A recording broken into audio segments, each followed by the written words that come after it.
Hey folks, Phil Gallagher here, testing the bad cards so you don't have to. Wait a second, that's not my tagline, but I've already said it, so let's just go ahead and move on. This week of Daily D&T is brought to you by Crypt Rat. Thank you very much for your support. They also supported last week of Daily D&T. Today we are going to be playing what I've labeled Bad Taxes.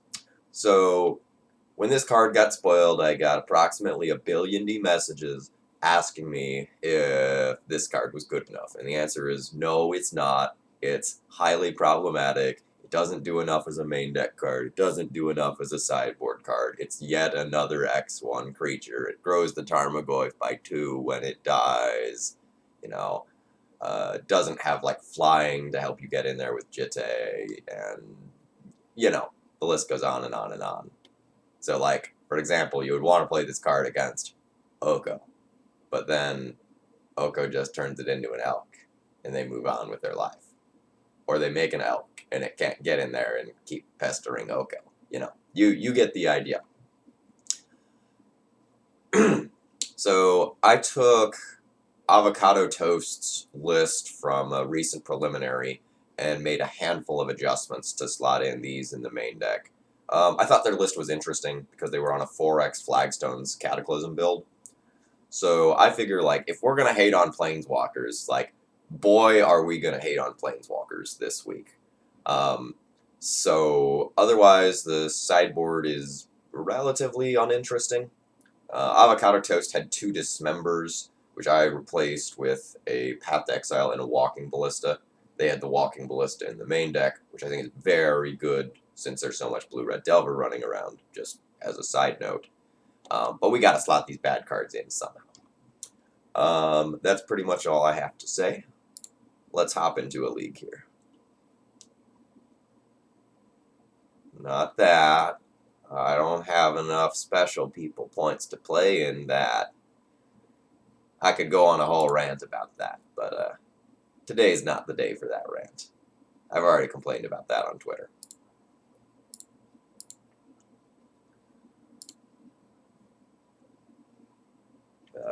Sorry the voice is a little gravelly today. Went back to the doctor yesterday. We're going for round 2 of antibiotics. I got all the stuff up here cleared up. Now I gotta get all the stuff down here cleared up. They put me on the fun cough syrup with codeine. So, if I end up playing like crap in this league, we're gonna blame it on the drugs. No, that's not true. We're not gonna blame it on the drugs. The drugs are great. We're going to blame it on Eidolon. 100%. Let's see. What else can I chat about while we're queuing?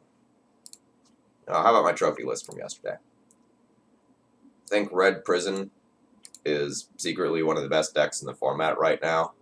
I'm absolutely crushing with this list. 9-1 with this exact list. Probably somewhere between 75 and 80% win percentage with Red Prison in the past month or so. Deck is great. Speaking of great. This is a very strong opening hand.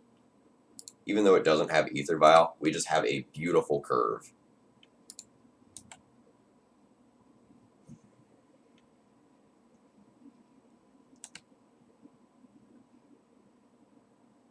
Goodbye, Mom. I knew thee well.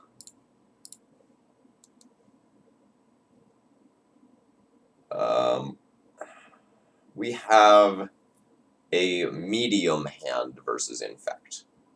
We have a lot of things that can be speed bumps, but we don't have anything that is actually going to just take over the game against them. So there's no, like, Stoneforge Mystic to get Jitte, and that's one of the absolute killers of Infect. And Thalia's Taxation effect isn't nearly as good as you might think it is. My opponent could be playing Oko, and I'm actually being serious there. So this is maybe not the worst thing in the world.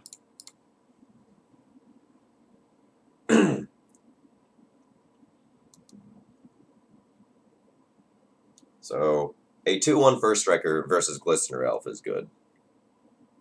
But this one is, like, obviously way better.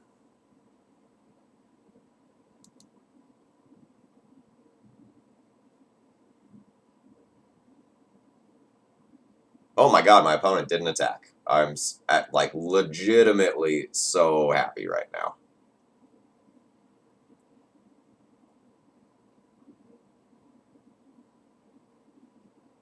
Alright, things I need to be thinking about. End of turn crop rotation for Inkmoth Nexus would incentivize me to play Flicker Wisp.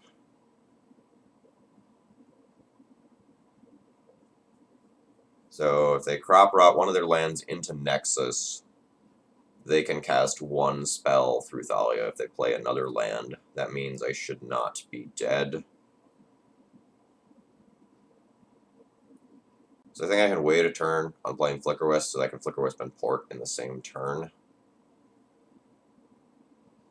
And I think I'm going to show my Port this turn so I can have a better turn if I draw Wasteland next turn.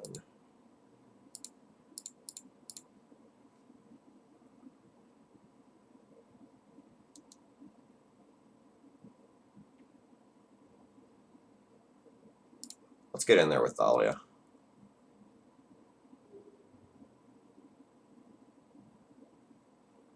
I didn't want to make that attack I didn't want to make that attack before playing my mirroring. Wow, no crop rotation.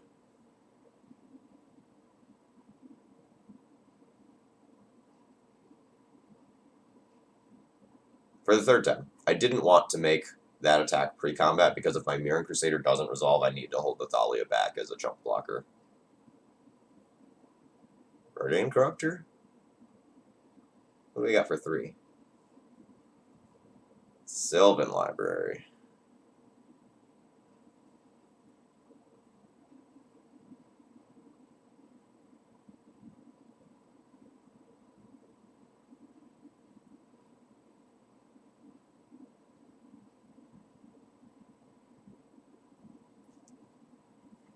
Alright. If this Stoneforge resolves, the game is basically over.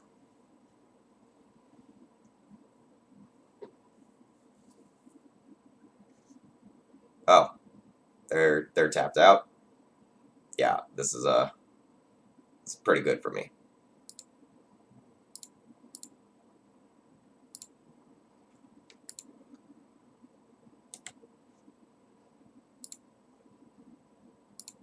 So next turn we have Jitte on Mirroring Crusader, and that's just gonna be GG. So the question is, like, what attacks, if any, do I want to make this turn? And do I want to port my opponent versus attack them for 6? Attack them for 6, that puts them to 9. And I can be actually representing lethal damage next turn if I attack with both creatures, but then I potentially have to chump block with Stoneforge Mystic.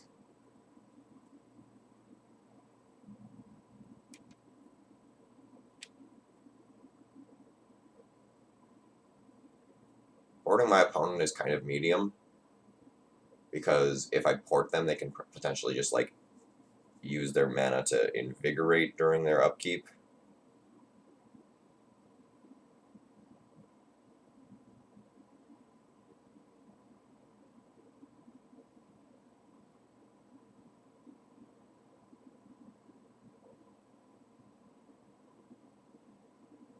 Sort of a weird spot. Basically, it comes down to, like, are they going to find Berserk off of this Sylvan Library?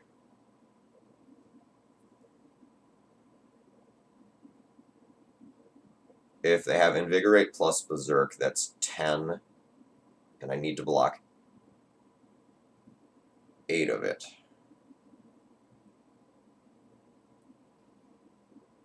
Or does Berserk by itself give a +1? I think it just doubles.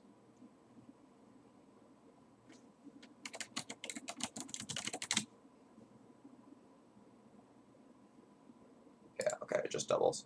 So Invigorate brings it to a 5/5. That's 10, and they trample. So if I just block with, like, say, a Stoneforge Mystic, I live. So they would need, like, Invigorate, Land, Berserk to kill me if I block with Stoneforge or Mirroring Crusader.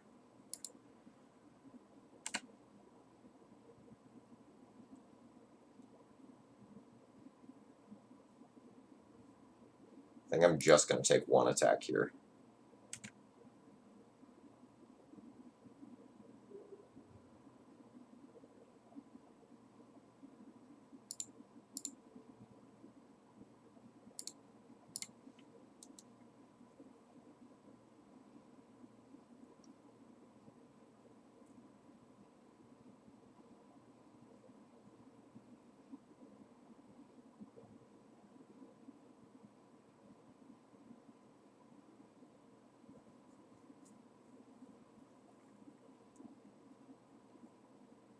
Can I die now that they didn't invigorate in their upkeep?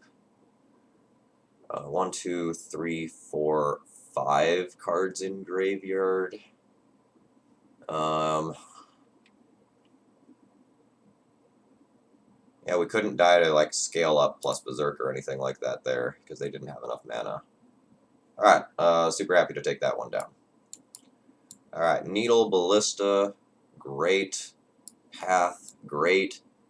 Probably begrudgingly play Council's Judgment. And people are telling me that Deafening Silence is good in this matchup. I'm a little bit skeptical personally, but I'll take their word for it. I'm just not sure that you can actually rely on this. So like basically this just shuts off Berserk. Otherwise it just makes your opponent play their pop spells over 2 turns, which is usually not all that scary for them because Infect plays a relatively grindy game anyway. So let's go with our Batter Skull out. The life gain is not necessarily super relevant here. Let's go with Revokers out, I think. They do things versus Oko if my opponent has that. Otherwise, they just shut off Noble Hierarch. So the question is probably like, do I want this for overlap with Oko, or do I want this, which is better against Glistener Elf or Viridian Corruptor, or just the random Noble Hierarch beats as well.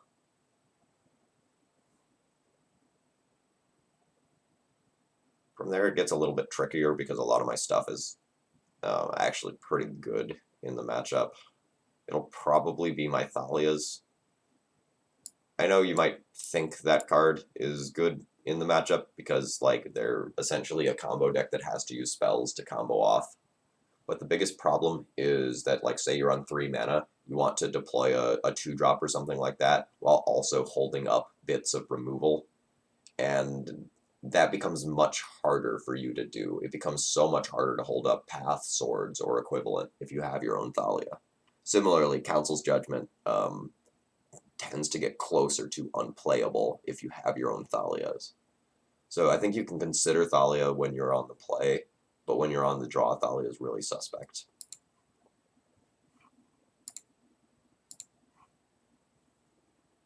Also, it looks like my hair is like A+ beautiful this morning. So I got that going for me.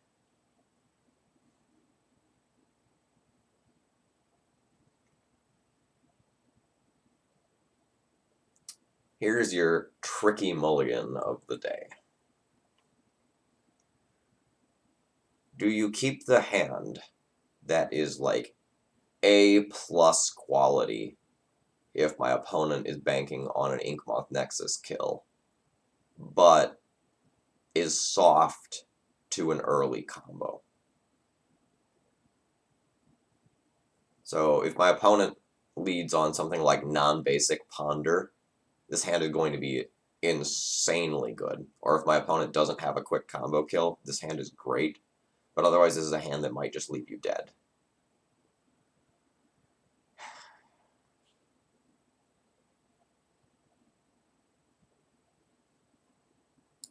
So I have, not that one. Here's bad taxes. Here's bad taxes. Okay. So I have 4, 5, 6, 7, 8. I'm not going to count this. I have 8 removal spells to draw towards, plus another 4 incredibly powerful cards, another 4 medium power level cards. I lean towards this actually being a mulligan, but I'm going to keep it. Once you start also adding in that, like, Deafening Silence can be a strong draw, and Mother of Runes can chump block an early Glistener Elf, I think you have enough good hits where this hand is fine.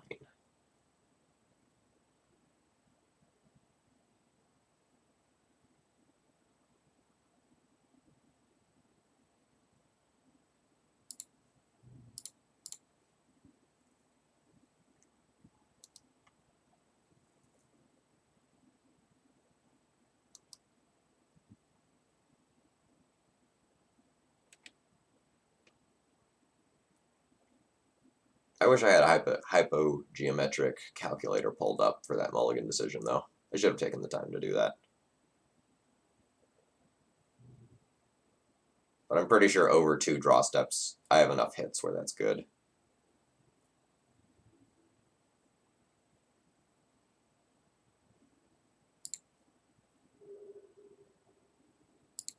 My Wasteland has become unplayable, unfortunately. Now that my opponent has the mana advantage that they do.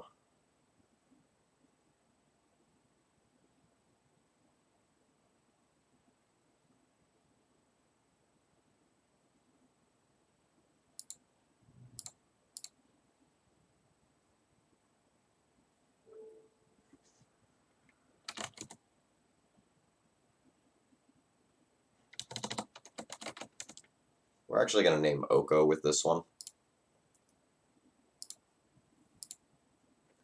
I feel like we can handle the Nexus on multiple different levels otherwise.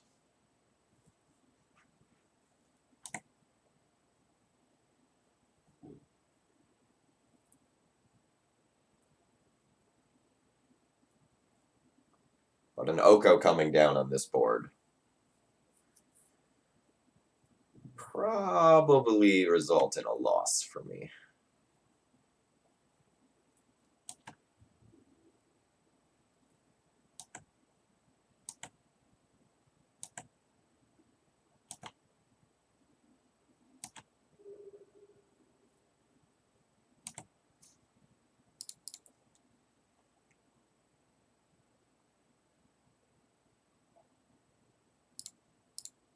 That's just a quick stifle check in case you were wondering.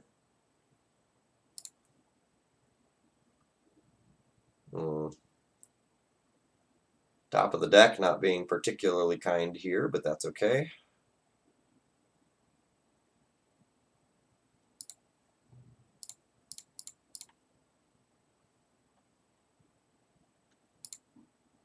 Given that my opponent has 3 cards in hand and like could not kill me, I do not expect this to resolve. 3?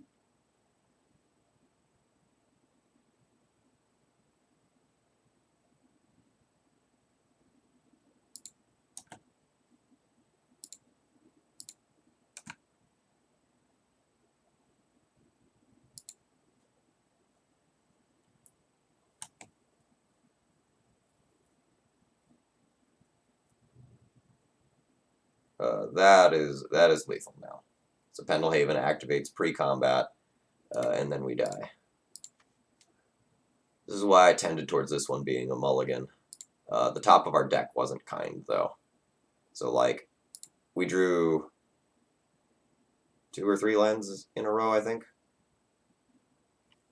So, like, if it had been some of this stuff instead, we would have, like, I think had a decent chance at playing, or sorry, at being in that game. That's okay.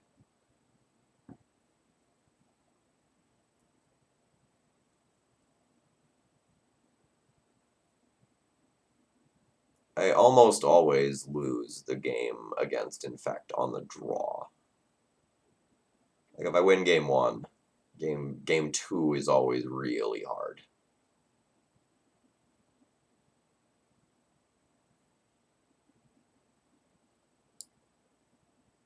Like, so to make that hand good, we had 16 hits in 2 or 3 draws. I think that's fine. So my opponent is probably doing a little bit of swapping in terms of their configuration. And we'll keep this one.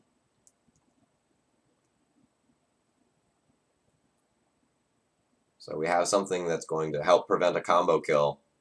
We have something that threatens to take over the game. And we have a high upside removal spell if my opponent doesn't go wide with things like Noble Hierarch.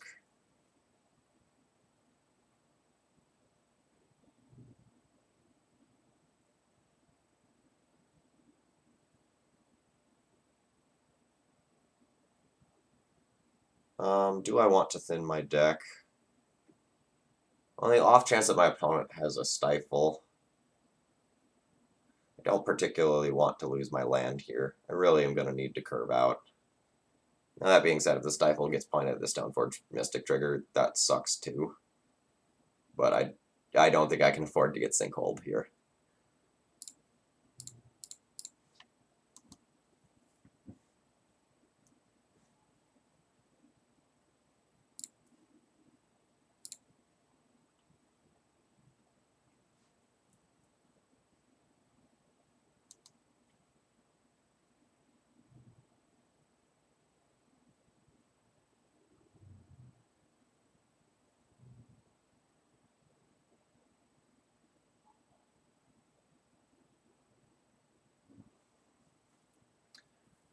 My opponent has produced a dude. Really a dude and a half.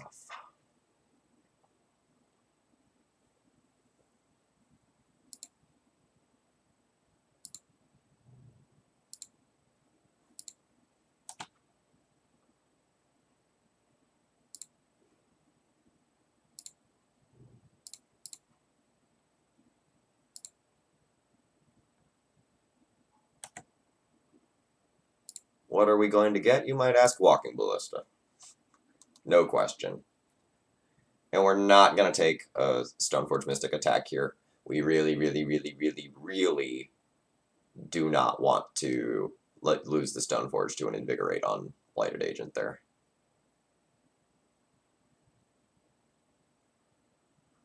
We cannot get combo killed this turn due to the Deafening Silence that's in play.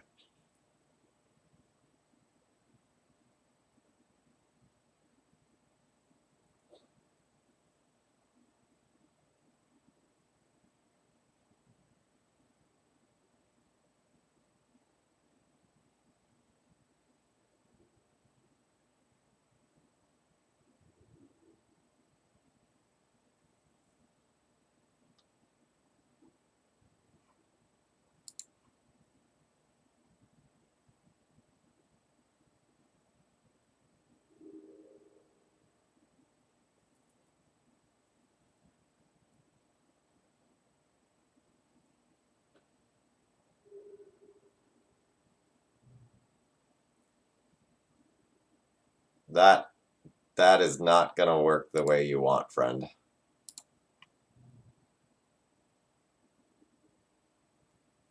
I wonder if that decision just lost them the game.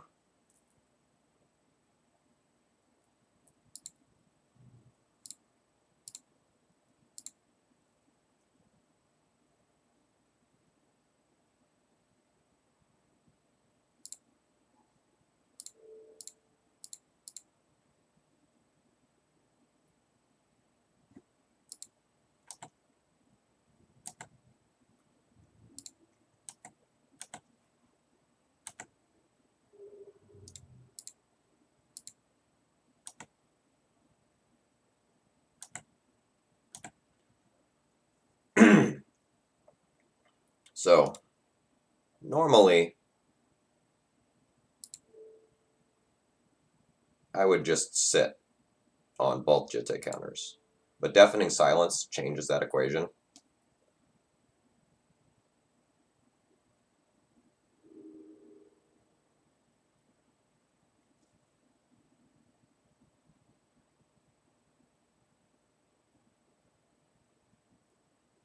Hmm. Hmm.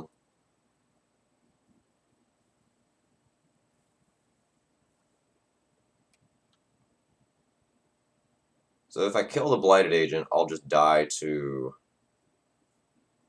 an Invigorate on Inkmoth Nexus. It would be their third Invigorate, but like it's something that would kill me.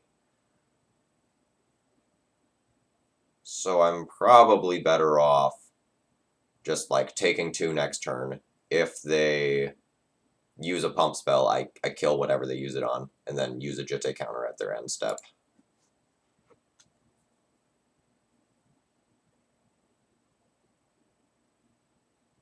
That's fine with me.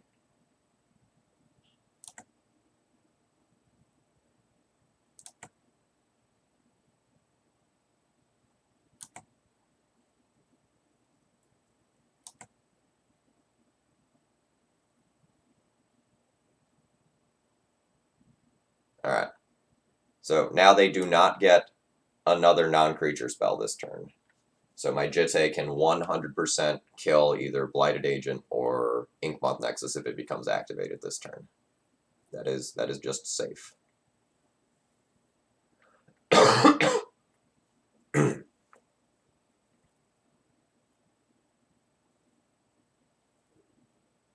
Alright, and my opponent has conceded the game there.